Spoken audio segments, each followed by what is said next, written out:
Dala, dala, dala, dala. Welcome, welcome, welcome. Today, in this episode of the Laws and Principles of Maat, we will talk about aiming to create harmony. Harmony.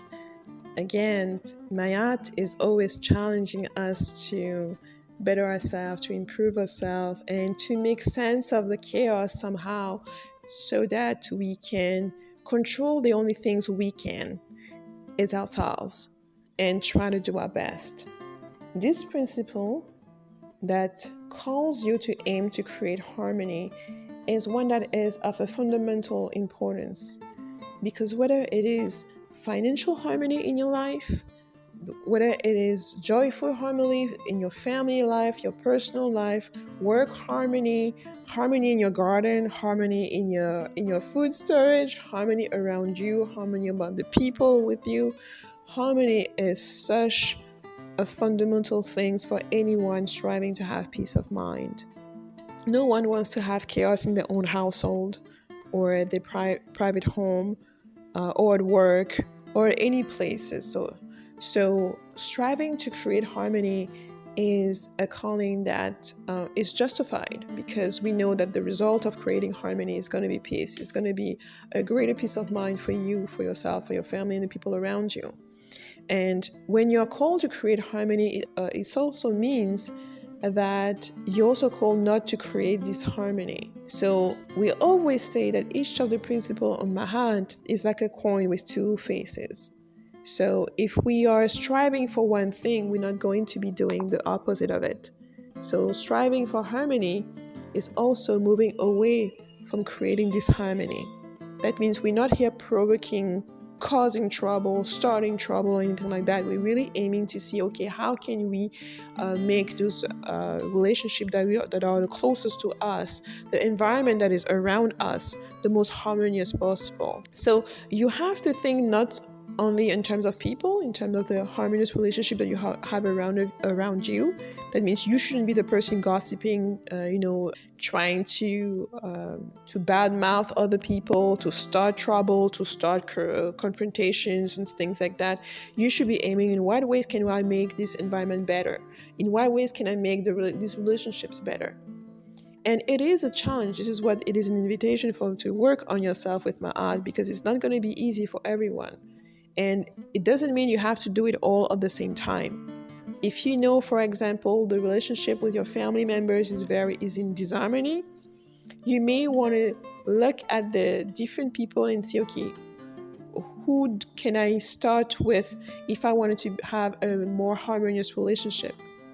If your relationship with your parents are very bad, maybe you look at the siblings. Among your siblings, maybe there is somebody that you can reach out to have a fresh start, to improve the relation. And it may also be that your family, the relationship you have with your family is very, very hard now, that it's not the step that you will want to go. So you may look at your friends, you may look at the neighbors, you may look at people who live on your street, the people at work. The whole point of it is just to start, not to have some paralysis because you're realizing that the relationship that you have in your life are very hard and that the people that are around you are very hard towards you or even harmful towards you. So I wouldn't suggest that you go directly to those harder relationships, but that you strive to make your way towards them. Whether you get to them or not, that's a different question. But the calling here is just for you to strive toward creating harmony. And you will see that when you start this little creation of harmony, it could be that you're just nice to a customer, you're nice to a neighbor or to a stranger on the street. Sometimes it snowballs and this little piece of happiness going around. This neighbor may be smiling to someone else, who smiles to someone else. And that little piece of joy that you spark, that you put out, it will come back to you tenfold and will spread around. And also, as with all of the principle of Maat, you're doing this for the sake of doing it, for the sake of working on yourself. That means you're not creating harmony to get some special prize, to be called special, or to have a handshake, or to be, pulled up on a pedestal. No one around you knows that you work on harmony because you're doing it from the internal. You're doing it for yourself. You're doing it for your divine purpose, from your soul purpose. That means you're not looking for accolades from other people. You're not looking for someone to look at you and see you doing your good action. You're really doing it within yourself. Maybe for some of you, you will start doing it just to see if it really has an impact. So some people who are skeptical, who are new to Maat, maybe you wondering if those principles even work. So you may be doing it to see the effect of what you're doing. And with this principle, which is very tangible, aiming to create harmony is really sending out, it's really being active. Some principles are more passive or more requiring you for you to not to refrain from doing something, but most of them are going to ask you to do something. You have to be active in your life. You are the protagonist in this, you are the hero in this story, the character that has to take action. And for in here, it's just going to say sometimes creating harmony could be to give a helping hand to somebody. But sometimes it could also simply not retaliating to avoid a fight, de-escalating a situation. So be very versatile on how harmony can call upon you to express it, to embody it. Be open to the ways where you can diffuse tensions. And harmony also calls you to, if you think of harmony, it's not happiness. Harmony is not happiness. Harmony is everything functioning together, functioning well together, a well-oiled machine.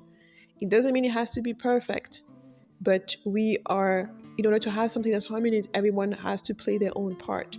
And it just calls on you to be playing your part in the harmonious circuit. So that means that you are not out of sync, so that others can as well be tuned in and be out of sync. But your goal or your perspective is not depending on other people. You are not waiting for other people in order for you to seek harmony or to aim to create harmony. You are the person that's instigating harmony. You are the person that will take the high road when it's needed. And as I've mentioned, there may be days where this principle is going to be a lot more challenging for you to address. And there may be days that you're not going to rise to that calling. And that's okay.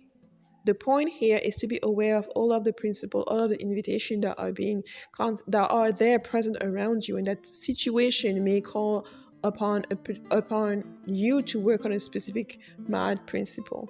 And by going through this series, you observing and thinking specifically about the 42 Maat principle, and there are many more ideals that Maat has put laid on, but we're starting with this 42, is that in different situations, as you become aware and you're conscious of it, you may see how to use those principles in those different situations to your own divine benefit. And creating harmony is one of them. For others, it may not even be that much of a challenge because you may already have a pretty harmonious relationship with your family, for example, or pretty much harmonious relationship at work.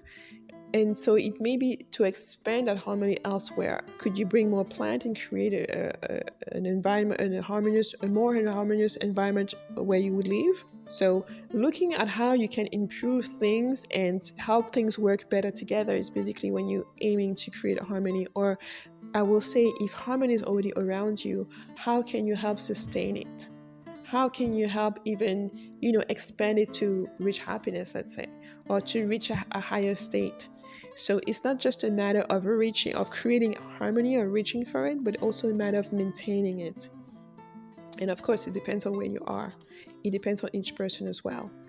And as I've mentioned, for you, creating harmony does not mean you're waiting for a cookie, you're waiting for a reward. The reward itself is the fact that you were able to actually take the steps to actually go through that process, to actually initiate or to actually choose to create harmony in a situation where you could have chosen a lot of different other things. And that's the reward. The reward is your ability to choose harmony even when the situation is very difficult, even when maybe every piece in your body is telling you to go to violence, for example, and you choose harmony, you choose to de-escalate the situation.